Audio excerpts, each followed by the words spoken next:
Ethan King, welcome to the EO360 podcast. Hey Dave, great to be here. Thanks for having me.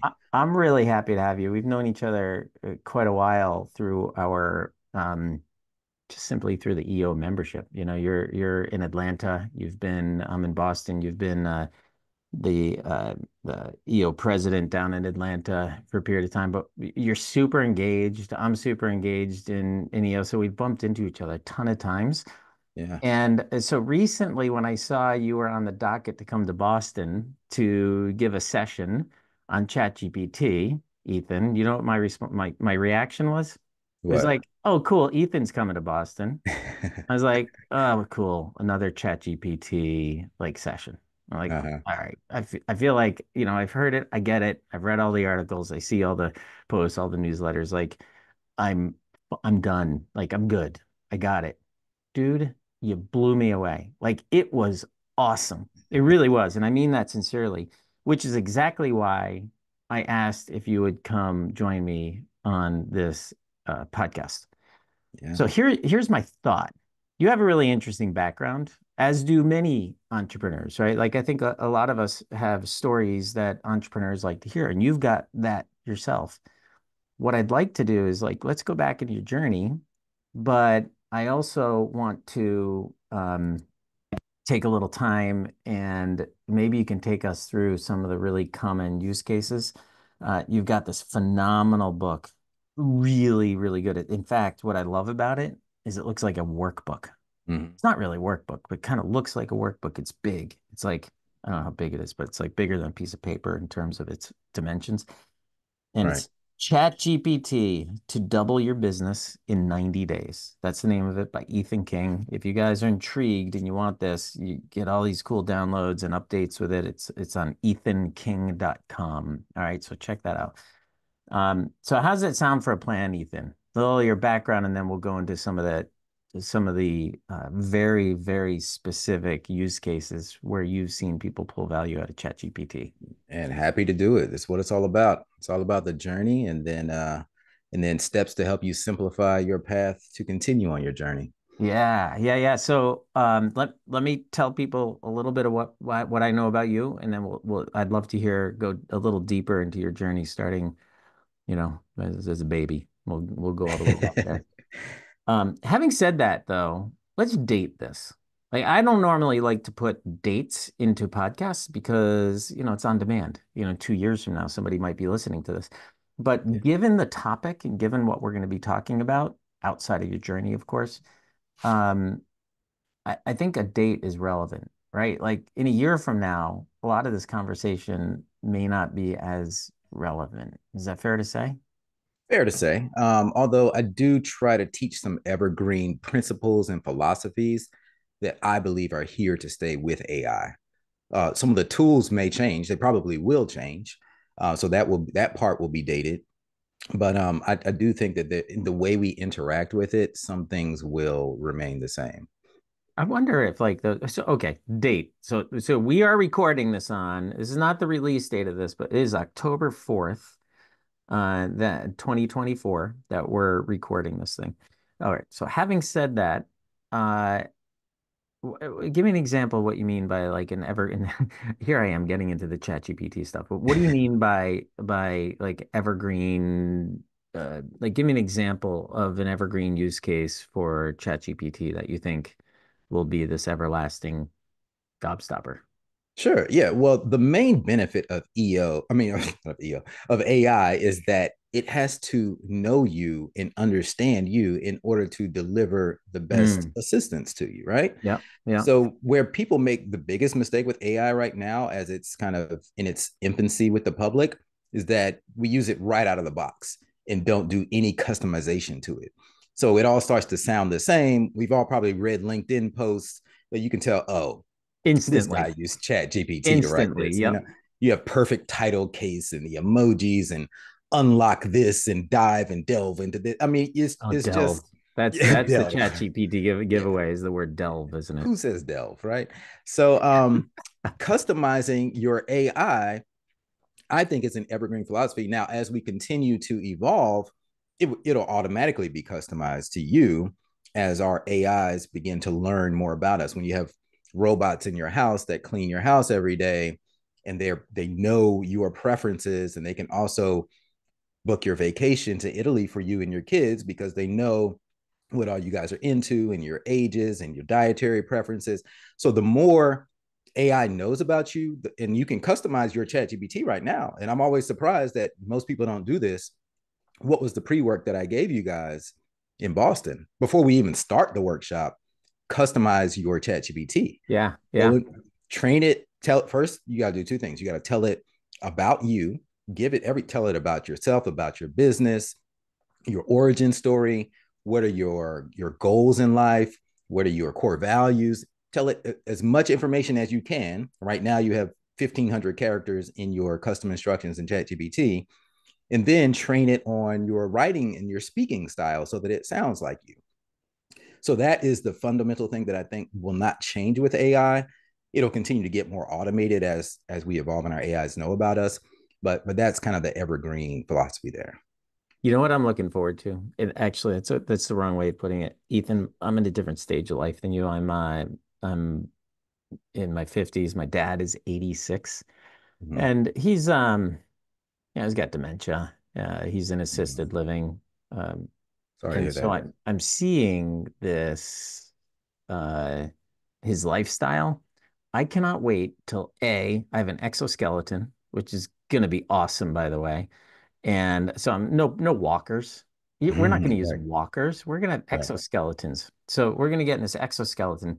And then the chip in my head is going to be able to help me remember all my experiences through life. So I'll be able to tap into those, which, by the way, opens the door for all kinds of crazy stuff, I guess. But Right. my eyesight, no problems. All the Yeah. cataracts, everything's going to be taken care of also through this chip in my head, I think. Hmm. And I guess I might be able to wipe my own butt. But if not, I'm going to have a robot to do that for me. I'm not going to Right. need some poor nurse or to help me with that that's getting paid $20 an hour. Right. So, there's a lot of good stuff coming our way. And some of that's going to incorporate AI to make my experience with my robot nurse way more engaging. Oh yeah, that could be an understatement. You know what we haven't done? We haven't even introduced you yet. That's true. Let me tell people who you are. So what they know about you right now is you're some dude that knows something about ChatGPT and you're from Atlanta and you're Hmm. totally engaged in EO. So given that, he's an entrepreneur. He started this embroidery business back in 15 or so years ago. And I want to get into that a little bit. It started as a disaster. And it sounds like you started it and then like instantly realized like this is pretty damn hard, but you pulled out of it. And so there's a cool ending to that story. Founder of several businesses. You have this thing called Stuff for Greeks. Was that the embroidery business, Stuff for Greeks? So Stuff for Greeks was actually the original business. It started out really well. So in college, it actually started from a school project in college. So I studied art and design. I wanted to be an artist when I grew up. So Who doesn't, probably right? very, Astronaut, artist, dancer, yeah. boxer. So probably very different from most of the AI guys you hear talk. I was not a programmer. That You're a was my creative. I was a creative. I am a Yeah. creative. I no, I genuinely wanted to be an artist. Like my parents said, "What do you want to be when you grow up?" I said, "I want to major in art." I was into drawing and painting. I mean, I had my work in exhibitions, and my parents said, artists don't make any money until after they're dead, right?" Yeah, that's a bad time to make money. That's tough. What kind of art do you do? Like, what's your Yeah. specialty? Acrylic painting, and charcoal, and I do a little bit of sculpture too. Get out of here. But I'm yeah, looking in the background. I don't see any art other than a sculpture there, but like well, I didn't do that sculpture, but I'm yeah, gonna this is have to look for Ethan King art. I'm gonna have to look this stuff up.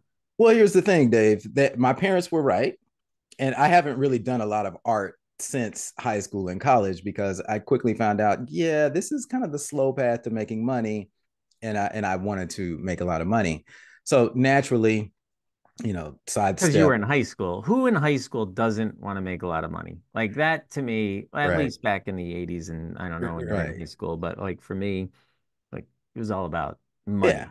we were watching Lifestyles of the Rich and Famous, and we wanted MTV Cribs, all that stuff. So yeah, we were definitely driven by material wealth. And I made some poor choices in college and got in some trouble, and then came back around, and then I was like, well, maybe graphic design. Wait, I could hold make. on, hold on. What do you mean you got into trouble? Tell me more about that. Oh, Well, yeah, okay. give me a little bit of the trouble. Wait, but this is all pretty ironic because or maybe not. Maybe this is what led to your best-selling book, Wealth Beyond Money. Like that, Yeah, it's really interesting that you're describing your upbringing like this, or your self-awareness of being really focused on money, and then you have this best-selling book, Wealth Beyond Money. Which, anyway, so right. yeah, let's go back. Tell me about the trouble. That Yeah. sounds Well, fun. so by the age of 19, I remember I had been arrested twice. I was sitting in a jail cell crying, just got off the phone with my dad, and he was like, if it happens again, I'm not bailing you out. I'm like, man, I got to turn my life around. So I mean, I entrepreneurs are hustlers, but then it was misguided. I was doing bad stuff. I made poor decisions. I was breaking the law. So got arrested a couple of times. I actually got suspended from college.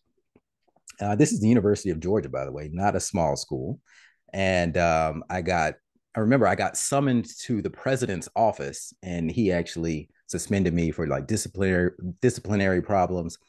So here I am. I have a criminal record. Had to sit out of school for a semester, and I was just like, man, I got to get my life together.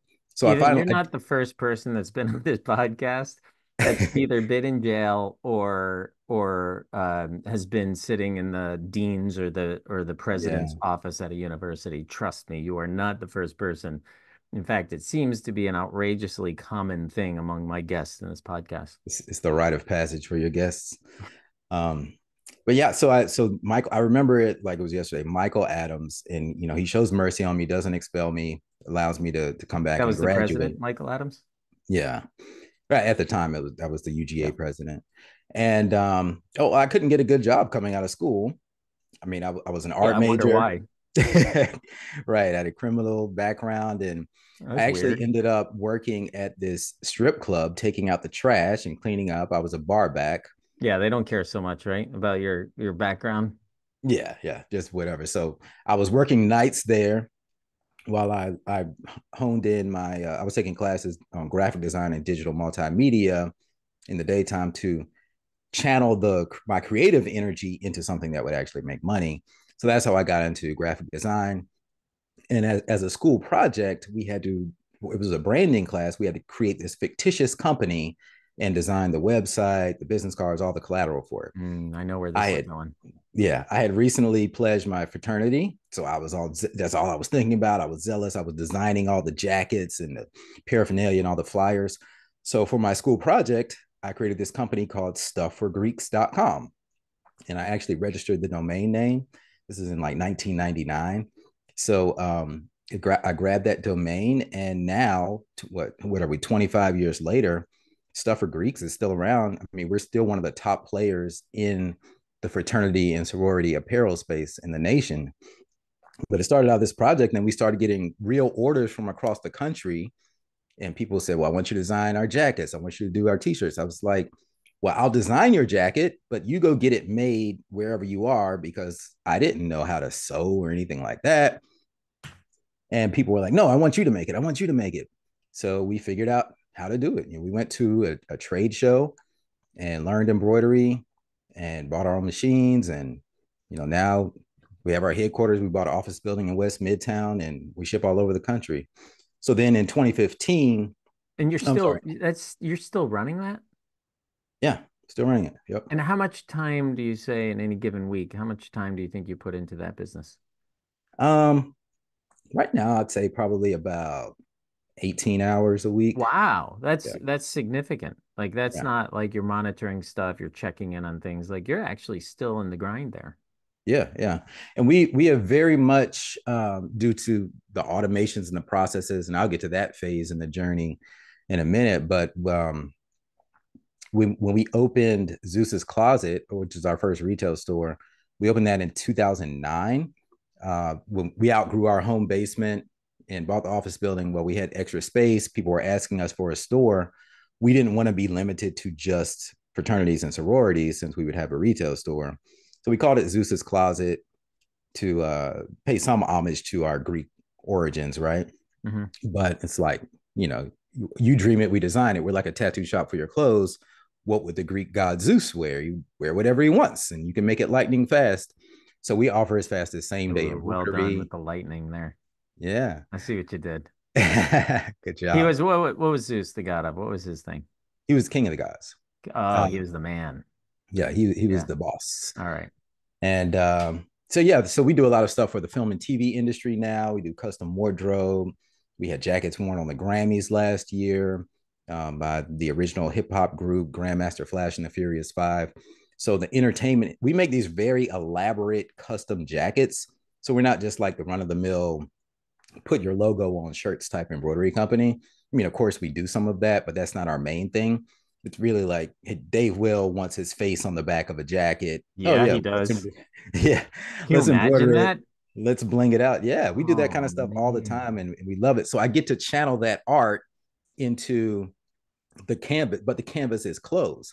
And now I don't do it myself anymore. I've trained so many other artists who can do it in my original style. So I kind of took some notes from like Andy Warhol on how to systematize a creative and custom business, which a lot that I've learned from EO also I to can't get implement. this stupid grain off my face thinking about my face in the back of my jacket. What'd that cost me? A few hundred, few thousand? Like what are we those talking? those jackets typically are like between like 1 and 2,000, depending on what all you get on it. Yeah. Yeah. When I sell my next Yeah. business, I'm going for a jacket with my face on it. That's what I'm That's gonna it. But do. if you're going to be on stage, you know, these people, our customers want to stand out and be Yeah. recognized. That's really important to them. So we help them do that. So these are really high end custom gift pieces. I mean, we've done stuff for Rick Ross, Tyler Perry. We embroidered Oprah Winfrey's dogs. I mean, all kinds of stuff. It's a really really fun business, and I'm enjoying it. And I get to be that artist, right? I get to prove Yeah. mom and dad wrong. Like, hey, you can actually make money being an artist, right? So, gosh, I'm wondering if I go backwards or go forwards. I'm gonna go backwards for a minute. Were you born and raised in the Atlanta area? I was raised in Georgia. I was born in Baltimore, but I spent most of my life in Georgia. Yeah. Tell me about your upbringing, what your parents like. My parents, they're awesome. My mom is a very frugal, hardworking, practical doctor. So that's she wanted me to be a doctor or a lawyer, and education was very important. I didn't want to be either one. MD or PhD? What kind of? Yeah, MD, family medicine. Yeah. Yeah. So we actually she's very passionate about helping people. She's one of the most selfless individuals you'll ever meet. My dad is a pastor. Well, he was a pastor. He's Oh retired now. Yeah. man, they must have been pissed when you Oh, went to. Oh my God. So oh, were mom's a they? doctor, dad's a pastor, and you're calling them to get bailed out of jail. What went wrong? Like what happened? What pushed you to do those things, do you think? Rebellion. Yeah, You a were lot. just like, I don't want to be a doctor or a pastor. Like I want to be something different. Well, it was in, it took a lot for me to learn self-awareness. So therapy and meditation, a lot of things for me to understand this now. But what it was wanting to prove my own identity outside of them, independently, that I didn't need their help, didn't need their assistance, that I can make it on my own. So that core hunger to prove that led me to do it the wrong ways at first. It was still a driving force for success in my business. I mean, a lot of us are driven by the desire to have our parents say, "I'm proud of you." You know, Oh we want. man, especially dad. Like I Yeah. think this is my theory. I believe that men in general uh desperately vie for their father's approval. And I don't know why. Like even like we here I was, Ethan. I was like 40 something.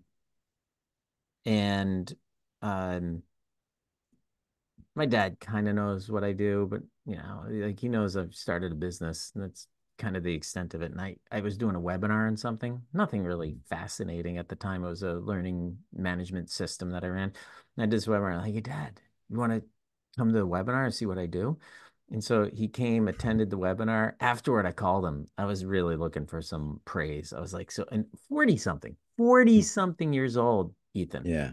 Like, I should be pretty self-sufficient at that point, right? I shouldn't need my Right. daddy's approval. So I call my dad. I'm like, hey, Dad, what'd you think? Like, how'd I do? And I thought I did pretty well. I was like, man, yeah, I killed that one. So I'm waiting for my dad to say, Dave, it was amazing. Like, you're so comfortable. You're funny. Like, you're educating. But he was like, yeah, it's not my style, but it's okay. Like, damn it. Damn it. So Yeah. I was like, all right, you want to go Seeking out to that dinner approval. tonight, Dad? Can I take you out? Yeah, that's my style. I like that. Anyway, so Ethan, uh let's jump right into some chat GPT stuff because there's so much stuff that I took away from the session you did. Is there anything where would you start? Like, I don't want to just start asking you questions about very specific things. I mean, I'm looking at the table of contents in your book. Again, it's ChatGPT to double your business in 90 days. This is awesome. And if you buy this on ethanking.com, you get all the updates, which of course there's going to be tons of updates. By the way, I get nothing out of promoting this. I'm promoting this because I think it's awesome. That's why I'm promoting this. Um, Thank you. and you didn't pay for this, you didn't ask for this. This is just No. me. I want to be very clear. This is just my enthusiasm that's getting behind this book. But one of the things you give, I'm looking at my browser right now. I got to pull this up. You give out this Chat GPT. There, I have a tab called AI experiments. So you have this prompts, these prompts that you can copy and paste, and it's this Google Doc, a spreadsheet, Google Sheet with like, God, I don't know, a dozen tabs or so. And Yeah. each tab has like all these cool tips and tricks and prompts that you can put into ChatGPT. So anyway, if any of that sounds interesting, you know where to get it now. So Ethan, when you're, I don't know, presenting like you did in Boston, where do you start in terms of offering really fun tips and tricks to help people? Well, I start with the customization, like, go into your custom settings in ChatGPT and train it on your voice. That is the first thing that Yeah. everyone should do, so that you're not using it out of the box. But then the next thing, And that's in all the how to. I'm not going to ask you how to do all right. this stuff because, A, that would take forever, and B, it's right here in the book. Like you Yeah, got and that's, setting up custom instructions, page 20. So yep. like it's all right here. But I do want to ask you something already. I have another question, Ethan. Um, one of my biggest anxieties, you hear these rumors about like the kids who work for Google or something. I can't remember the exact story, and they like cut some code and put it in to get ChatGPT to correct it or something like that. And next thing you know, like everybody has access to Google's code or something like that. Like, how do you protect your data so that people aren't, so it doesn't become public access? So by default, ChatGPT, your data is used to train the model of ChatGPT. That's how AI evolves. That's how it gets smarter. It's the fuel for the engine. Which is So, but dangerous if you have names, private information, right, company stuff in there. Like you got to be careful with that stuff, right? you do. So I tell people, well, first of all, there's a setting. If you go into your settings, you can turn off where it'll say, "Do you want to train the model?" It's turned on by default. You can switch that off, and it won't do it. You can also upgrade to the Teams account, which has, I think it's like $25 per user per month right now, Hmm. and it When you it say has Teams account, you're not referring to Microsoft Teams. You're talking about no ChatGPT Teams. ChatGPT Okay. Teams. So there's the free model, and then there's the Pro, which is $20 a month, and then there's Teams. Okay. All right. These are ChatGPT versions. The Teams gives you extra security features, Hmm. even more privacy features. So if that's important to you, definitely get the Teams account. But I tell people this all the time, like if you like, just be careful about putting sensitive information in there anyway, even if you have data turned off. Like if you're the CEO of Coca-Cola listening to this, don't put the secret formula in ChatGPT, right? Or any sensitive information dealing with your business. If you wouldn't want a competitor to get it, I wouldn't put it in there. Now you All can right, you just create. raised an interesting question for me. I wonder if the CEO of Coca-Cola has access to the recipe. Like, I wonder who in that company actually has access to that level of information, or if they, that's like a need to know basis only. But that's a question for a different podcast. All right, keep going. Yeah. So you can actually build private I love that LLMs. response. Yeah. Yeah, Dave. All right. Well, I mean, we could go on in such a tangent because I've Oh, heard so many so ADD, stories man. So about, ADD. if you heard this, like supposedly, I don't know if this is urban folklore, but supposedly, like one guy at Coca Cola has half the formula, another guy has the other half, Oh, and like the they can't, keys for the nuclear yeah, and they can't thing travel launch. together on the same plane. I don't know if any of this is true, but Yes, uh, it's true. I saw it on the movie somewhere in Mission Impossible. right. Speaking of Ethan King, Ethan Hunt. Every time I say your name, I think of Ethan Hunt from Mission Oh, Impossible. well, that's cool. I'm I'm a way off track, big Ethan. fan. Hey, Yeah. how are you in school? Were you good in school? I Coming was top? great in school. Yeah, Yeah, I'll I bet you was a were. scholar. Yeah, Yeah. I was always a smart kid. Guess how I did. Graduated like six in my class. Just it was just misguided at the time. Um, but Ethan, yeah. you're getting Oh, by the distracted, way, man. Can we get let's back get to the back to top? ChatGPT. But oh, you know what? Here we go. I'm going to give you this, and I'm going to tie. I need to tie this into the story I was telling you earlier Oh, because I can it only sounds like imagine our listeners right now how a punchline. frustrated they are with me. Like, Dave, shut the fluff up. They, Let they, Ethan they, talk. Okay, Ethan, they're your turn. used to you by now. I'm used to you. I love your style. I've told you this before. I think Let's call it style. Yeah. yeah. Last time before Boston, last time I was hanging out with you, we were in a cave in Cape Town, South Africa, drinking wine together. You I remember that? remember that. Oh man, that was a cool spot. That was really cool, Wasn't right? really a cave. It was like a wine cellar, like a really fancy schmancy wine cellar. Yeah, but it felt like a cave in the It side did. of a mountain Yeah. or something. It was a Yeah. really cool venue. But yeah, and I told you, I love how you go on these tangents. It's interesting to me, and I've been following your podcast for ever since you launched it, which I think it was 8 years ago that we Yeah. calculated. Which Yeah. time is fun. So great job. Keep it up. Thanks, man. All right, so ChatGPT. All right, so we got the protection. If you're the CEO of Coca-Cola, I'm sure he's listening. Don't know his name. Sorry, dude. But if you're interested in coming on the podcast, more than welcome. Send me an email. Um, uh, so where do you start after the custom instructions? So here's where I would start.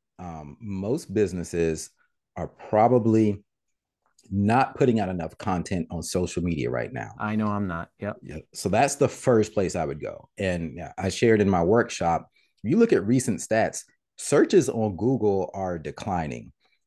First we had the yellow pages back in the 90s, right? Phone books went extinct because of search engines and the internet. Well, now we're all used to Googling things first, but there's a trend. It's starting to shift to where people are going to social media first, or they're going to AI first to find a company and not so much on a search engine. And I think the stat, like there's a 25% decline in Google usage from Generation Z, between Generation X and Generation Z. So people want to experience your brand. I mean, if you do a Google search now, you have to scroll down to even get to the organic listings. They're all Yeah. sponsored, Yeah. and people don't trust the sponsored links because it was pay to play. Yeah. People want to experience, they want to feel, they want to understand what it's like to do business with you. So you need a stronger social media presence. And the great thing is you can use ChatGPT to help you streamline that process tremendously. I mean, I have one social media assistant right now that manages 5 different brands for me. A real And person, you mean? a real Yep. person who, by leveraging AI and automation tools, can publish every day for me on every social media network, 5 different brands. You couldn't do that 2 or 3 years ago. You would have to have a whole team of people, humans actually doing it for you. So the first thing I would do, get into the art of storytelling. You have to understand, well, what do you post? What do I post on social media? A lot of people freeze up because they don't know what to put out there. Yeah. Every post you put out should do one of 3 things or a combination: educate, entertain, and inspire. So educate, think how to. You're teaching someone how to do something. If you start with the words how to, that makes the framework a lot easier. If you're inspiring someone, it's a from to journey. And you remember in my workshop, I kind of talked about my lifeline, which is an exercise we do in EO where you plot the lowest points on your life and the highest points in your life. Well, Great exercise, sharing by the way. that, If yeah, hold on, if you're listening to this, you don't know what the Lifeline exercise is, just Google Lifeline exercise. It is an amazing exercise to do with people that you want to become closer to. It might yes, be a little intimate for work relationships, but it's great for like a mastermind group, or if we use it in EO forums to really connect people. It's not uncommon halfway through the lifeline for people to break into tears because oh something yeah, strikes them so emotional, for the better or for the worse. It's a very, very powerful tool to get to know people very quickly. Anyway, mm-hmm. yeah, Yeah. go on, Nathan. So if you have those lowest points, like for example, me getting arrested, suspended from college, that was one of the lowest points in my life. But I was able to contrast that with one of the higher points in my life was when I was receiving an award. It was the first award we got where I was recognized for business growth. It was from UGA. It's the Bulldog 100, the 100 fastest growing companies owned by UGA alumni.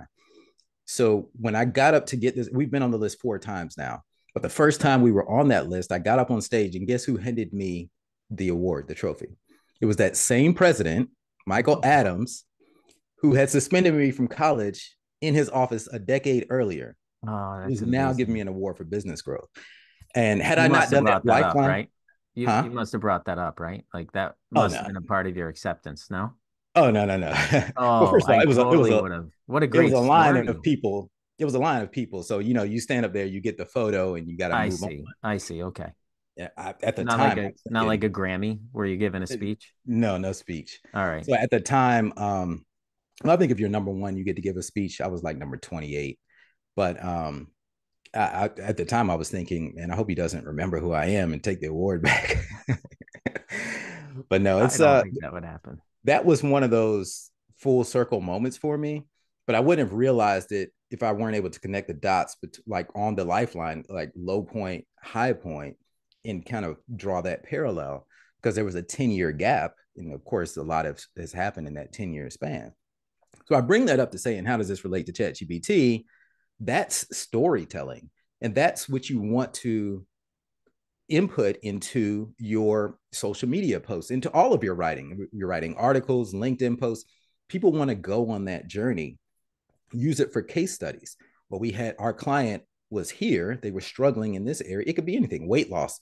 Our client was 30 pounds overweight, and now they have six-pack abs.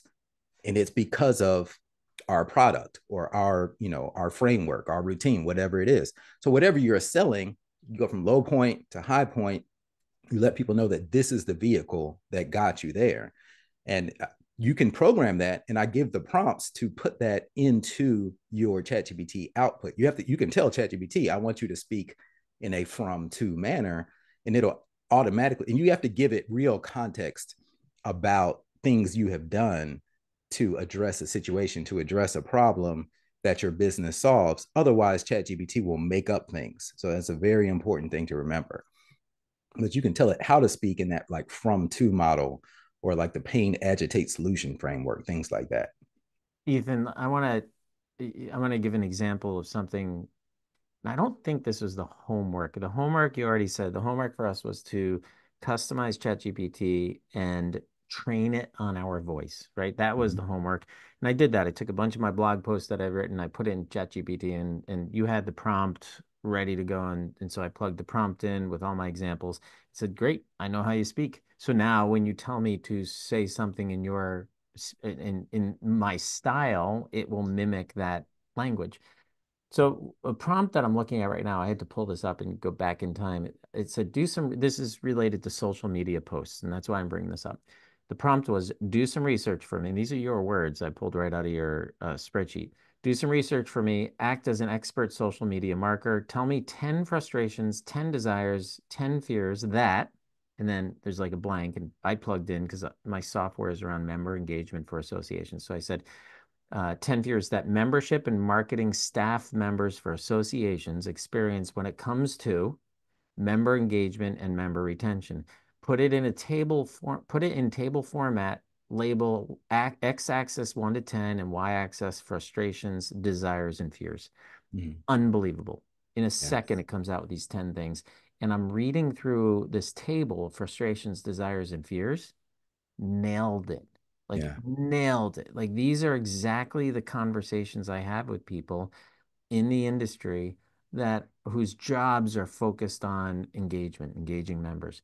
And then you prompted us to say, okay, now in my voice, can you create 10 posts for LinkedIn that will trigger membership and marketing staff members of associations to respond to? They can be challenging questions or a list of pain points. And now Mhm. I have 10 posts. Like, I'll just read the first one. This is post number one that ChatGPT came up with based on all this stuff and my talking style and all that stuff. Let's be real for a minute. How often are you left scratching your head wondering why members don't engage the way you expected? What's the one thing you wish your members would do more of? Drop it in the comments. I'm curious. So, like, what an awesome post for Yeah. LinkedIn for And it today. sounds like you. It sounds like you're In something fact, I'm you going to would put say. that in LinkedIn right now. Maybe by the end of this podcast, we'll have some responses. Yeah. And then you can take it a step further. You can take your comments. You ever sometimes you're not quite sure what to say in response to a comment. You might overthink it. Well, take the comment, put that in ChatGPT and say, help me come up with a response to this comment from my for my posts. And it'll give you that in your voice. So then you said, I'm doing the podcast for you. I could just do a whole podcast recollecting things and looking at my notes in ChatGPT of things I was doing in that workshop while you were talking. Yeah. By the way, this was not originally my intent either, but if you want Ethan King to come and do your podcast, what is it? Just go to ethanking.com. Yeah, go to ethanking.com and there's a form on there where you can hire me to speak, whether it's on a podcast or come speak to your company. I train companies on how to implement AI. So it's like the workshop that you attended, which is a 4 hour Yeah. implementation session, but I custom tailor it for companies also. And the tour has been going really well. It's one of the highest rated programs in EO right now. So really happy about that. Having a lot of fun with it. So I'll tell you what, if you're hearing this right now, I'm gonna post this prompt. Let's be real for a minute. How often are you left scratching your head? Okay. So I don't think I like the let's be real for a minute. It sounds weird. So I'm just gonna start with how often are you left scratching your head wondering why members. All right, I'm gonna post that. If you're listening to this podcast now, this was done, I just posted that. It's October 4th. So go back to October 4, go to my LinkedIn profile. It's Dave Will. Number one, send me a friend request. Number two, answer that question. I'd be really curious how you respond to that. It'd be fun to interact with the listeners here. All right. So going back, Ethan, the next prompt was you are an expert copywriter. Help me write an article for a publication based on member engagement and retention for associations. Again, that was the custom Sure. part from me. Mm-hmm. Be sure to use my voice and include tips on how we've helped win back lapsed members, get members to renew faster, and increase the accuracy of volume of member profile data. Again, some of my specific things in your prompt. And Right. then it wrote this amazing article. And then you had us copy. And then you had us turn that article into a script. Is that right? Mm.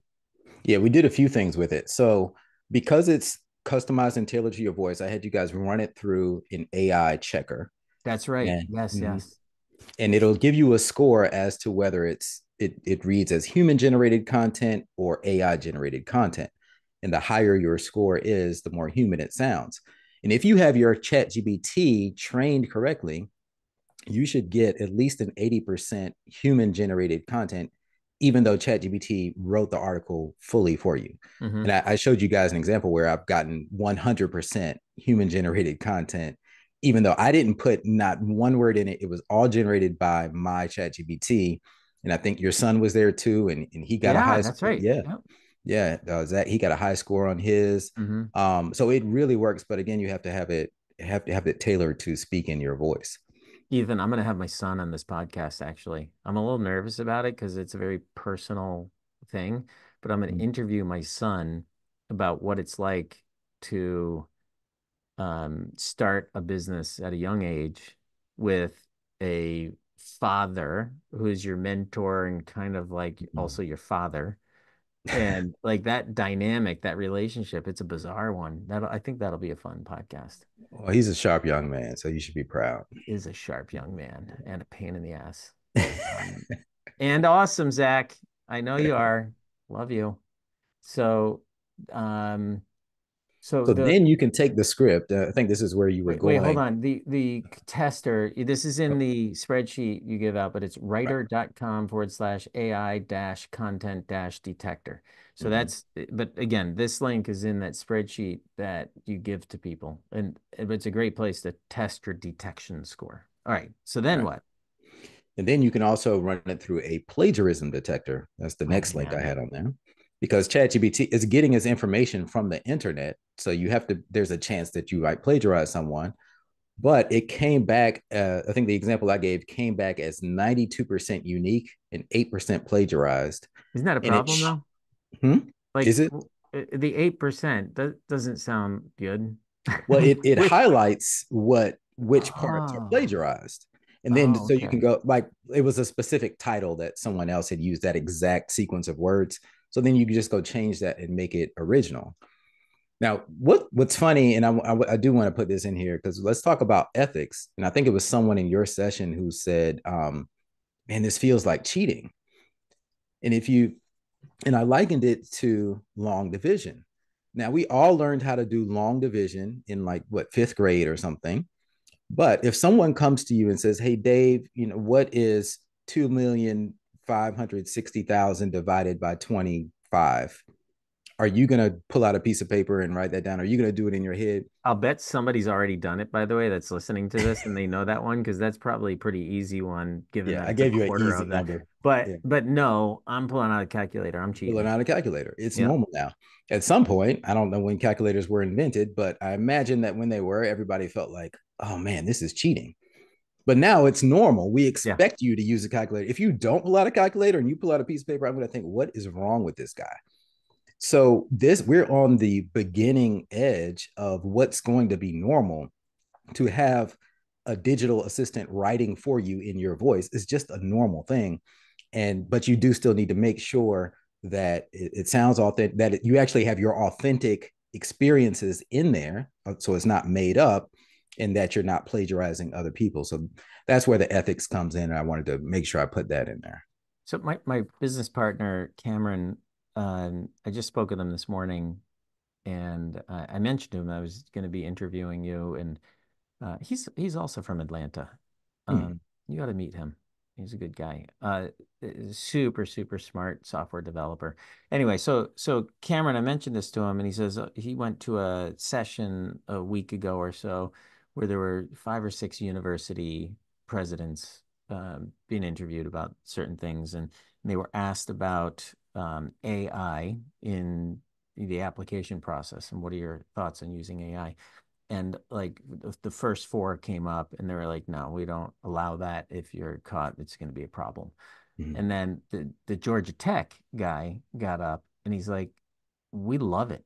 Like you have tools at your disposal to use to do your job and to be a better version of you. There's Yeah, tools all around you. We want you learning how to use those most effectively. Have right. at it. We want to see that. That's awesome. And I just thought that perspective was awesome. He's not Yeah. towing the company line in terms of utilizing AI in higher ed. And so that speaks to that question of, well, is it ethical? Yeah. I mean, it's forward thinking for him to say that because go 20 years from now, I mean, it's going to elevate human thought. Like, what if we're not having to think about basic things like, writing a college essay or application? I mean, we know we could do it. If I sit down and apply myself and spend a few hours, I can craft a beautiful college essay. Mhm. Or I can just get ChatGPT to do it for me in 5 seconds by giving it some background of what I want to talk about because it's trained in my voice. So that frees up my mind. It frees me up to do other things that are more important. And I think that bigger picture, that's where we're going. So when you have that chip in your head and you'll be able to do these, have these thought prompts where you want, no one will have to wonder how many miles is it to the moon. That's trivial. You could just think the prompt and ask ChatGPT in your head and get the answer in your ear. You know, whether it's a AirPod type device or brain implant, whatever it is. I truly think that that's where we're headed, where those type of trivial educational things will just be common knowledge and everyone will have it, just like everyone has a smartphone in their pocket now. So Ethan, that it's will, 238,855 miles to the moon, which translates to 384,400 kilometers. By the way, it took me about 10 seconds to get that instead of instantaneously having it through Neuralink in my head. So right. that's like, now, do I trust that information? No, that's a different question altogether. But yeah, that's where we're at, man. Like That's where we're at. Yeah. 30 years ago, I would have had to find a book, an Yeah. encyclopedia. If I don't have one, I would have had to go to the library in town. Still, that information's available, but it was like an hour to Yep. get that information. You remember microfiche? Oh my Yeah. goodness, I do. The Dewey Decimal System Dewey to Decimal. find things, Yeah, look at how fast information now. It's 10, and it only took 10 seconds. You happen to be seated at your keyboard and typed it in. right? So Yeah. we'll look back on this moment and say, wow, it took him a whole 10 seconds to figure that out. I will say though, Alexa constantly and Siri right now, again, I want to date this. This is October 2024. Alexa and Siri still disappoint, Yeah, very much so. very much so. Like unbelievable that given the state of technology that Alexa and Siri still suck so They suck. hard at their Yeah, jobs. yeah. I hope they're not listening, by the way. Yeah, I think I disabled Alexa in this room. All right, so we took that, we put it into an AI content detector, and then we put it into a plagiarism thing. And then the next prompt was, do you remember this one? The Pictory, Pictory? Picture. Was that it? Yeah, And, oh no, it pictory.ai. was a script. To now turn Uh-huh. it into a script. Mm-hmm. Okay, and then Or take that script and you put that into what? Pictory. So Pictory dot AI. Now, obviously, this is a tool that may not be around in a month, but the Yeah. point is it's a video production tool or something. So it's a text to video AI generator. Text to And video. Okay. there are dozens of tools that do this, but this is just the one of the moment that I like. You can take a script, you literally paste it in Pictory, and it creates a video for you in what, a minute, 2 minutes maybe. And that video has a voiceover done by AI. It has, you know, you can put music with it. You can put, it automatically generates B-roll footage, like stock video footage based on the words for you. So when people have this deterrent to like, oh, it takes too long to produce videos, that's no longer an excuse. If you want to have videos on your YouTube and you want the shortest possible way to do it, this is one approach. You know, we've all probably seen those video articles that are being read, but people do watch them to get the information instead of reading. And being on YouTube, you get that SEO boost because YouTube is the world's second largest search engine. Now, The Ethan, world's largest search engine is Google, which is owned by the same company. So you need to have a presence there. one of my employees, he's pretty fresh out of college. He helps me with, he's our marketing coordinator. He took one of our webinar recordings and put it into some tool. And I wish I knew which tool. Maybe you know offhand what tools might do this, but he took the webinar recording, put it in this tool, and it produced just like that, like 20 um, content pieces that were about 30 seconds long Mm-hmm. with the words over the screen. It was phenomenal. You can do it in vertical form, you can do it in horizontal form Yeah. for LinkedIn or vertical for the phone and Instagram and stuff.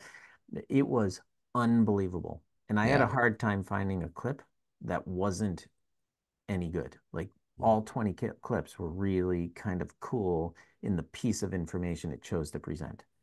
Oh, yeah. Unbelievable. We could take 20 this pieces of podcast content like recording. that. Yeah, we could take this podcast recording and do the same thing, and it'll get a bunch of quality clips out of what we've been talking about. We're There are a going to few do that. tools that We're do going to that. do that, Ethan. Let's do it. But Opus Clip right now is my favorite tool that chops up long videos into short videos. So if you just Google Opus, OPUS clip, and it'll take you right to it. I think that was the one he used, to be honest, Opus. Um, You literally just paste a YouTube link in there and hit go, and it just starts chopping it up. And it gives you a score as to which ones are most likely to go viral. So the one at the top will have a score, let's say it's 99, and it tells you why this clip is effective. It goes ahead and puts the headline, text, and captions on the video for you. And this is all done within minutes. And right now, short form video, like TikTok size, Instagram reel size video, that like 30 to 60 seconds, outperforms all other types of social media content. As far as engagement goes, it outperforms everything else by more than double at this moment, October 2024. So people really, really resonate with those short videos. Dude, you want to hear something really cool? Or Mm-hmm. not so cool if you're Opus? If you type in Opus clip into search, you know what pops up? No, no. Descript. Their number one competitor. It's like the very first thing that pops up is Descript. And they have an article right at the top of their page, like Opus clips compared to Descript. And then the next one down is Opus clips. So that's awesome. All Yeah. right. So they're Oh, paying and we for could it. write a song about this in a heartbeat too, using what is it? Suno, Suno. Uh, Suno. so I was sitting on the couch waiting for my wife to finish up whatever she was doing so we could watch TV together. And she's like, "Hey, have you seen my phone?"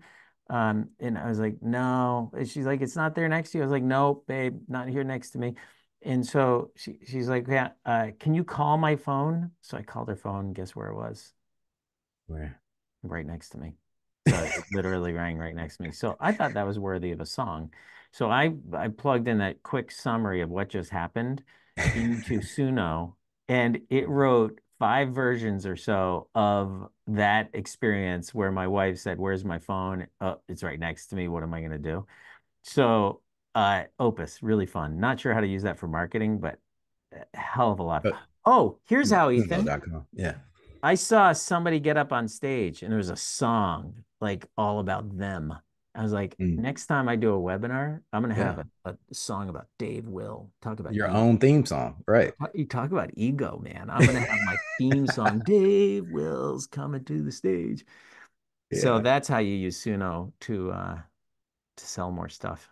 You should maybe on the outro of this episode, you could use that song that you made about your wife's phone Oh, I as the like that. outro. Maybe Yeah. we'll end with that. You know, I could probably just find it and play it from my phone right now. Um, All right, so tell me, let's God, we could probably go for 2 more hours. Let's set a time. Let's go for another. Do you have 10, 15 minutes? Yeah. Can you do Yeah. that? Uh-huh. Okay. So let's go. Let's shoot for 10 minutes because you know that'll turn into 15. I'm keeping an eye on the clock though. Give me some, and I have a lot of prompts because I'm looking at the table of contents here. You've got all the social posts. Haro. Tell me about the Haro thing. Haro. So Haro, Haro, stands for Help a Reporter Out. And you can sign up at helpareporter.com. And what it is a website where journalists are looking to write articles or do podcasts on a certain topic, and they're looking for subject matter experts. So you go apply as a subject matter expert. And then once you log in, you can go see all, you can sort by topic, you can search, find something that's relevant to you where you can contribute, have some expertise. And then it'll give you a summary of what the journalist is looking for, and you can copy that summary, go to your ChatGPT, and I provided a prompt in the book and on the spreadsheet where it says, I'm going to give you a Haro inquiry, a query, and I want you to write the pitch in my voice. And then you paste that query in there, but then make sure you actually give real experiences that you've done. And like, just you can, it doesn't, you don't have to get wordy, just mention like two or three things, and it will then write the pitch for you. You copy that, go back to Haro and pitch it to the journalist. And if they pick you up for an article, great. I get about 50% of the articles that I pitch do get picked up by the journalist, which is awesome because then I have a published piece out there. But here's the sweet Yeah, part that's about it. incredible. The real kicker is this. Whether I get published or not really doesn't matter as much to me, because now I know that if a journalist is interested in writing about this, then other people are interested in hearing about this same content, this same subject matter. So whether I get published or not, I'm going to take that piece and have ChatGPT write an article for me that I can go publish somewhere, like on brandpush.com, that might get published in like Yahoo Finance or something like that. I can have it write my LinkedIn articles. I can publish it on medium.com. So I have all these prompts in there where you can leverage that same piece of content and write a bunch of articles, write your tweets, your social media posts, your video scripts, and just really go deep with the content that you know people want to hear about. Ethan, oh, by the way, Harrow Help a Reporter Out, Peter Shankman was the founder of that organization. He ultimately sold it. He was on this podcast a year or two ago. Really interesting guy. Totally into encouraging people to embrace their ADD. I mean, this guy is Mm, serious ADD, and he's used it to his benefit. awesome. Um, all right, tell me about podcasting. I see podcasting the easy way as a chapter in here. How would you utilize ChatGPT for podcasting? So a lot of And this by the is way, you have a great podcast, Kingspiration. Great name, Kingspiration. If check that out, social, it's on Spotify, Apple, all those things. Ethan yeah, King, Kingspiration. All right, go on. awesome. Thanks. Yeah, so a lot of the prompts and suggestions that I give are to help people combat overthinking.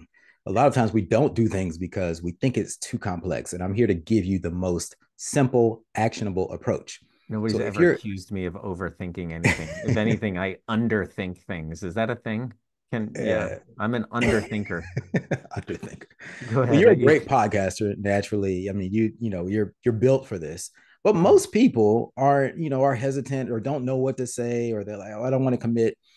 So the easy button for a podcast is just audio, right? So if you have a video, and I've taken you through the process of the quickest way to generate video, you can have ChatGPT write a YouTube script for you based on this same article that you got from Haro, right? Yeah. And then now, once you have a video, you just drop that video file in allphonic.com and it'll strip the audio. And now you have an audio file. And not only that, but it will, using AI, so you don't have to be a sound engineer, it will normalize the levels, it'll denoise your audio, it'll remove ahs and ums. So now you have no excuse. You have an audio file that is related to your subject matter expertise. Then all you have to do is go publish it on one of these free, podcast things. Have you heard of, and I'm going to Google this right now, uh, this new Google notebook? Um, Give me a second here, Beth. So my friend Beth Ziesness just promoted this. So it's this Google Notebook. It's brand new. Again, time stamping this thing. Notebook. Google Notebook. Google Notebook LM. And Google Notebook LM is phenomenal. So you upload an article that you wrote, and Google Notebook LM will now take that article. Now, I don't know a heck of a lot about this. This was the example I saw from this, so bear that in mind. Google Notebook LM, and it's notebooklm.google, will Mm-hmm. take this article and produce a podcast with AI voices as if they're talking to each other in this kind of radio Oh, banter sort of thing yeah. about your article. Use it and they're not reading the article. They're taking things from the article and having a conversation, an AI conversation about you and your article. They mention you as the expert that they got this from. It I was listening to one of these, not really understanding what it was. And then Mm-hmm. afterward, I was like, what did I just listen to? It sounded like a real podcast. Like it Yeah. sounded like this, Ethan. It sounded like you and me Yep. chit-chatting, this kind of dialogue, this kind of language. And all it came from was an article that my friend Beth had written. Yeah. I've been waiting for this. I saw Unbelievable. this when it was in just demo mode, and now that it's open, I'm trying it out right now. But have you heard the conversation between the AIs when they said that they're going to shut off I did see that. yeah, they're going to Well, I shut don't know if I off. saw that one. I did see a conversation between two different phones, and the prompt was like, I want you to get to know each other, have a conversation with each other, and two chat GPTs were talking. Oh, no, Tell me about what you were this thinking. was the podcast thing. The AI podcasters talking to each other, and they so the producer, I don't know if it was fake or not, but the producers told them that we're going to be ending this podcast series. And so they got into this existential crisis, this conversation with each other, like, what's going to happen to us? What do they mean turn us off? Where do we go? What happens after this? Do we no longer exist? It's the like look it up. It is the creepiest conversation to think about. And then it kind of makes you think about, well, are we even real or are we AI? Kind of on some Black Mirror stuff. It's Oh my mind boggling. goodness. All right, so while we're referencing things, great show I watched. Now don't judge me. If you don't like it, you don't like it. It's fine. But like Humans, I think it was on Prime. Don't quote me on that. It could have been Max or something, but Humans. And then like the second season might have been Humans 2.0, or maybe the whole thing was Humans, but phenomenal show. It's kind of old now in terms of Mm-hmm. technology speak. It's like at least a few years old. And you got to think it was filmed even a year or two before that. So we're talking like 5 years ago technology, but it's all about the AI becoming sentient. It's Mm-hmm. really, really well done, I thought. All Gotcha. right. Let's see. I'm looking at the table of contents here. You got anything good, or should I pick something out of this list? Yeah, what resonated with you the most? We talked about marketing, which is all business is marketing, so that's the first thing that I think people should implement. But you can use ChatGPT for to help you with hiring practices. I've had it analyze resumes and submissions and help me kind of narrow down, well, who would be the best fit for this job. So you start with a job How do you, description. yeah, tell me more. Yeah, Start with the job description. Yeah. right. You put that in your chat GBT, or I probably already had it help me generate the job description Right. based on what I was looking for. Good point. And then Yeah. once I get some applicants and I've kind of narrowed down my top five or so, I'll drop their resumes in there, their applications, and say, okay, analyze these. And based on the job description, which ones do you think would be the best fit and why? And have it so that, and we And got to make sure, why? And yeah, and why? why. Really important, Exactly. right? Right. And then it just again helps you save time. It might actually open up your eyes to some things you didn't think about. So Could you do that with video? Can you upload video to ChatGPT and say, hey, observe these videos? not yet. As of right now, you can't do that, but I But you do you think that is can coming. show it things like your ChatGPT on your phone, if I'm not mistaken, it can show it an item and be like, oh yeah, that's a ball.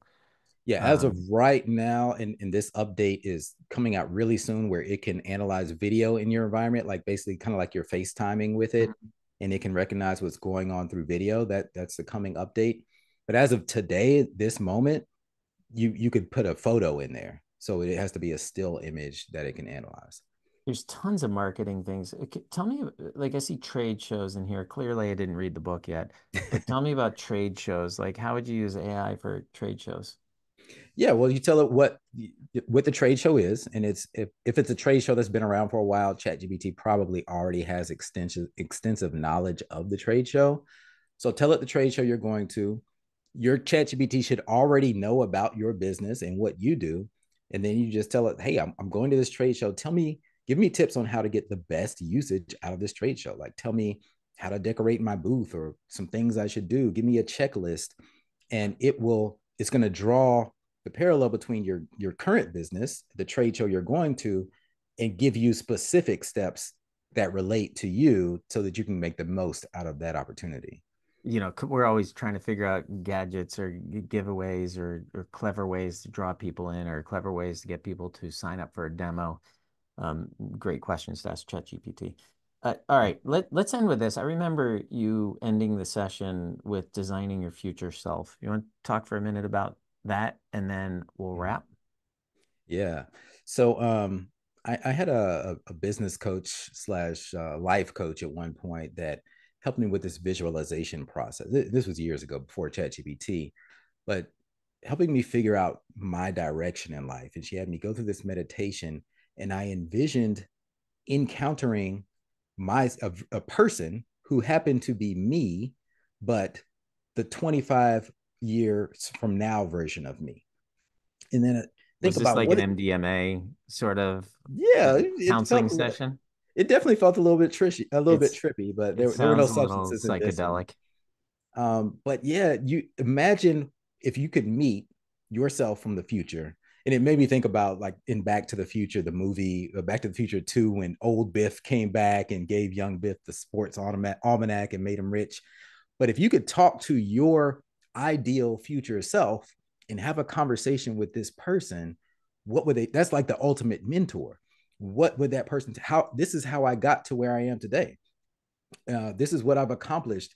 So you designed this person, and I walk you through the steps in the book of how to create this future version of yourself, and what they're like in all aspects of life, their spirituality, their intellect, their money. What does their net worth look like? What do they look like physically? Their love, family, are they admired? Yeah, you design this person in a document, create a custom GPT, and then you can have conversations with your future self, and even sprinkle some color in there, like who are this person's role models, like who are they inspired by, Richard Branson, Elon Musk, whatever it is that appeals to you. And then in voice mode, I will sometimes be driving home from the office and I'll have a conversation on voice mode with ChatGPT, with my future self, who I call Elder Ethan, and I'll just be having a conversation with this person. It's like having the ultimate mentor on guiding my steps and my decision making in life, because wherever you are today, it's due to decisions and actions that you've taken that led you to here, and how you've reacted to things in life. So if you want to design that future self and step into that future self, it's all about the decisions that you're going to make from this day forward. There was a woman I interviewed that started a company called Storyfile. Now, this goes back at least a few years. And like before anybody even knew or heard of ChatGPT. And Storyfile, I'm gonna go to their website, see if it's still out there. So yeah, it's still there, storyfile.com. If you go there, you'll see this picture of William Shatner. And I don't know if they've enhanced technology at all, or if it's still the older technology, but you can have a conversation with William Shatner based on a whole bunch of questions that he answered. So essentially, they inputted all this stuff about William Shatner. Now you can have this great conversation with him. They Mhm. did that with survivors from the Holocaust, and they put that into a museum so people could go in and ask questions and interact with a video of people from the Holocaust. But you're actually engaging and interacting with this. Imagine if you could record or create an instance of yourself each year, or just even once. Like if I were to do this at age 53, create a version of myself that my kids could talk to when they're 53, Yep, you or can that do my it. grandkids could talk to if I happen to die early. My mother died when she was 54. Oh wow. And wouldn't that be interesting if I could have conversations with with which I understand is not my mother. Right. Wouldn't that be interesting if I could have a conversation with a copy of my mother? I Yeah. don't know how that would make me feel. I don't know if it would make me feel comforted or connected more to my mother or not, but it Mhm. sure is an interesting thought. You can do that right now. I mean, Yeah. that technology exists. In again, like the evergreen principles, the more content that the AI has, then the more accurately it can mimic how your mother would speak, how your mother would think, what she would say, or anyone for that matter. So if you have books and books and journals and articles, and the more content that you've actually authentically produced that you can upload into this AI, then the more accurately it's going to sound like you. And you can go to Delphi.ai right now. You can Is make that a DELPHI? DELPHI.ai. You can create a digital clone of yourself, and people can go, and it will even tap into your social media accounts to know. You can link it up so that it Boy, knows how you they speak. now you're And getting a little creepy. yeah, it's a little much right now, but I think it'll be normal in a few years for everyone to have a digital clone that people can go and have conversations with. I'm pretty liberal in terms of my technology acceptance. That kind of Crosses creeps the me out a line. little. I don't know if it crosses the line. That's a strong statement, but Okay. it sure does make me think twice. And Yeah. I don't think twice about things all the time. Like I'm totally into Neuralink, whereas a few of my running buddies, they're like, "Yeah, I don't like that idea. I'm out." Um, but this one, digital clone, a little scary. Ethan, before we go, I got a little something. Mhm. Can you hear this? Your phone, where did it go? Calling through the room. Can you hear the tone? Searching high and low. Feel a little silly. So, yeah, I feel a little silly because I dialed the phone and it's sitting right next to me. That was Suno that wrote this amazing song. That was just like the hip hop or the pop version or the R&B. I don't know what that was, but that was one of they had a country version of the same thing. Mm. But I love that idea. Maybe we'll close this out with a little. The song is called "Lost and Found," and And you created it with a prompt just by typing the in prompt. what was your prompt? Can you read your prompt? Um, I don't, let me give me about 10 seconds. No, I don't know what my prompt was. Okay. Um, But that's but the idea. All you have to do is describe the it was type of very short, songs. Yeah. very short prompt.